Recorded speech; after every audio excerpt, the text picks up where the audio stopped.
देशभरात डेंग्यूच्या दुयेंसान तकली वयर काढल्या. गोंयांतूय डेंग्यू पातळ्ळा. गोंयांत जानेवारी ते सप्टेंबर 2023 या काळात 16 जाणांक डेंग्यून मरण आयिल्ल्याची माहिती हालींच भलायकी मंत्री विश्वजीत राणे हांणी दिल्ली. देशभरात डेंग्यूचे दुयेंतींची जाल्ली वाड लक्षात घेवन केंद्रीय भलायकी मंत्री मनसुख मांडविया हांणी भलायकी अधिकाऱ्यां वांगडा खासा बसका घेवन डेंग्यू नियंत्रणात हाडपाक खासा नेमावळ जारी केल्या.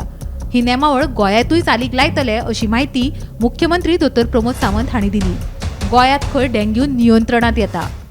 2 दिसां पयलीं हेल्थ मिनिस्टरान मिटींग घेतल्या. डॉक्टर मनसुखभाई मडवियान वयल्यान प्रोटोकॉल फॉलो केला so that we have given instruction for all the PHC, CHC, district hospital to follow the instruction given by the doctor Mansukh Mandaviya and our health minister so that थंय कंट्रोलान उरपा खातीर ताका निश्चितच आमी पुराय आमचे हेल्थ डिपार्टमेंट काम करता. Is it on the right number of cases? 16 deaths have been reported. Actually तेज्या मदल्या काळात थोडेशे केसीस वाडलेले बट आयच्या घडी कंट्रोलान आसा.